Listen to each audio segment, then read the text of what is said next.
Sveiki, noriu padaryti zodiako ženklų skaitymus ir pradėsime nuo šaulio, kadangi kaip tik šiuo metu yra šaulio sezonas ir pasižiūrėkime, kas svarbu zodiako ženklams iki naujųjų metų, tai yra gruodžio mėnesį. Gerai, iškrito iš karto vos tik paėmus. Lobster, tai yra vėžys ir letena. Vėžys nurodo į tam tikrą finansinį kąsnelį, o letena nurodo, kad būti atsargiems su rizika, nerizikuoti. Abi kortos gali nurodyti tai, kad tiesiog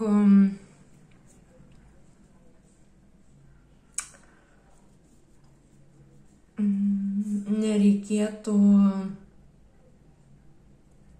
apsižioti daugiau, negu galite atsikasti.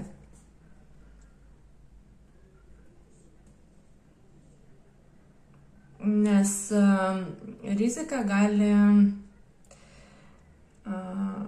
panaikinti galimybę bent rankoje turėti bent jau žvirblį.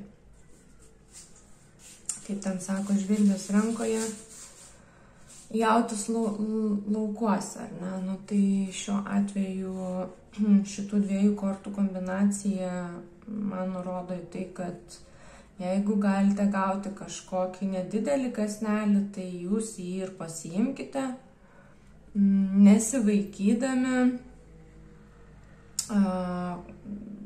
kažko labai daug, jeigu tai yra susiję su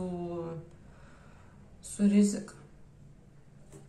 Gerai, galim pasižiūrėti su taro kortom, praplėsti šitas dvi kortas.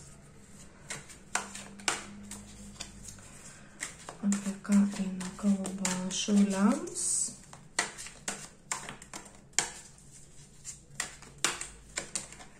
Taip, mirtis, pokytis. Ai, koks pokytis, labai pokytis. Labai pokytis. Kažkas seno miršta ir fortūnos ratas sukasi. Didžiojo arkano kortos. Ir yra naujas kontraktas. Pokytis, mirtis, naujas kontraktas. Keičiasi kontraktas. O gal tai yra žinutė, kad jums apskritai nepriimti to žiupsnelio. Gerai, mes pasižiūrėkime, ką šauliams reikia daryti su nauju finansiniu kontraktu. Imtis jo. Užsidegusiai imtis ir dirbti, investuoti savo energiją, laiką, nuosekliai, kantriai.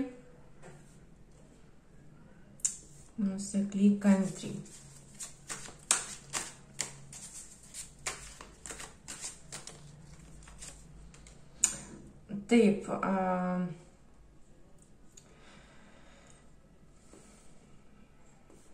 panašu į tai, kad gali būti, kad kontraktas nebus dėl kažko didelio pasiūlytas, arba tiesiog pradėsite kažkokį bendradarbiavimą, kuris galimai nežadės kažkokių tai labai, nebus rizikingas, bet ir nežadės labai kažkokių didelių pinigų. Bet jum yra paskatinimas imtis.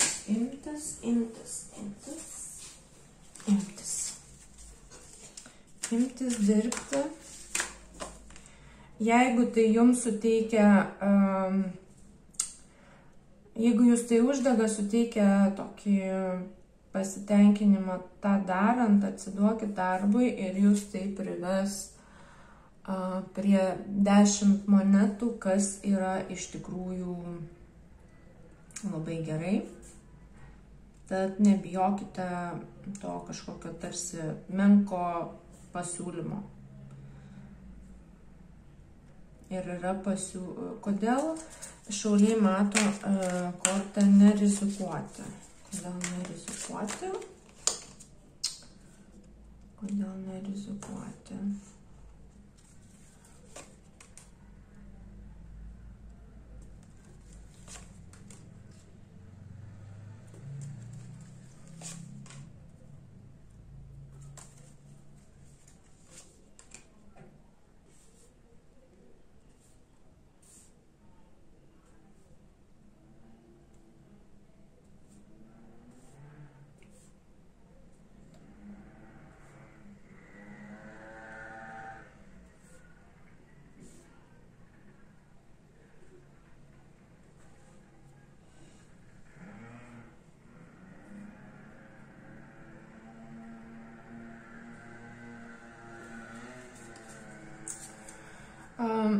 Panašu, kad tas pasiūlymas jums sukels tokį vidinį pasipriešinimą ir svarstysite, ar priimti sprendimą, ar priimti tą pasiūlymą, kadangi jums jis labiau atrodys, kad žmogus, kuris jums siūlo, yra nusiteikęs, galbūt prieina prie jūsų su pasiūlymu ne tiek dėl kažkokių tai rimtų darbinių dalykų, bet turi jausmų ir tam tikrų ketinimų romantinių atžvilgių, ar kurių jūs tikriausiai šiuo metu nenorite. Ar šauliai nori šiuo metu romantinio pasiūlymo kažkokio? Gali būti, kad nesate išgyję, jaučiatės vieniši, palikti ir kas liečia širdies reikalus, yra toks tarsi pasipriešinimas dėl galbūt karčių patirčių praeityje. Ir jums dabar reikia labiau ne romantinių kažkokių dalykų, bet finansinių. Jūs bijote vėl nusvilti, užtat romantinė prasme yra toks tarsi pasipriešinimas. Ir jūs matydami, kad žmogus, kuris siūlo tą kontraktą, tarsi jaučia jums simpatiją ir panašu, kad kils abejonių, ar jisai tikrai pas jūs ateina vien dėl darbinių reikalų ir klausimų. Dėl to abejosite, ar tą pasiūlymą priimti, bet patarimas jums yra tikrai priimti. Ir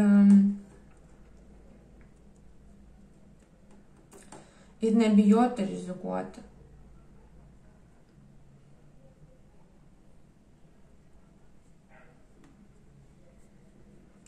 Manau, kad šitą kortą būkite atsargus, nesimkite rizikos. Manau, kad jinai galbūt labiau nurodo į tai, kad būkite atsargus, nesimkite rizikos prarasti šitą pasiūlymą, nes jisai tikrai yra galbūt ir menkas, bet daug žadantis ir rezultatas atneš tikrai labai daug, nes 10 monetų tai yra didžiausia korta monetų kortų grupėje.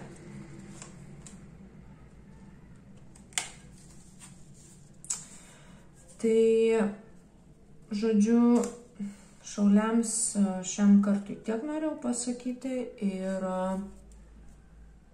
linkiu sėkmės ir pasiimkite tai, kas link jūsų ateina. Pasiimkite tą finansinį kąsnelį, kad ir koks jis mažas galbūt jums pačioj pradžioj ir pasirodytų, bet iš to galima išauginti labai daug. Tai sėkmės ir iki.